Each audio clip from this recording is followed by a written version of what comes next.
Hi everyone, in today's video I'm going to be teaching you simple way to solve indices, and this is my example here. So before I start, I would like you to subscribe and hit the notification bell so that you'll be announced when I upload a new video.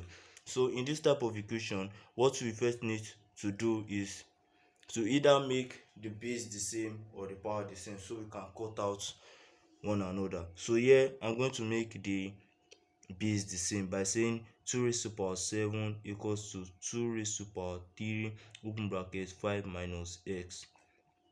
So now I have my base to be equal, and which make it easy for me to cut out. So I cut here, I cut here.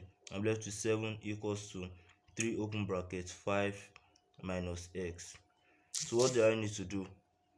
I need to open the bracket. That's 7 equals to 15 minus 3x.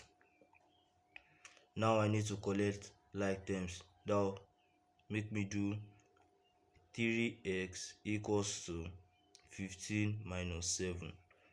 Then 3x equals to 15 minus 7, which gives us 8. We have side by 3 divided by 3.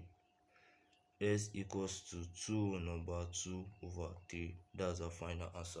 Thank you guys for watching. I hope to see you in my next video. Before you go, please subscribe and hit the notification bell so that you'll be announced when I upload a new video. Bye for now.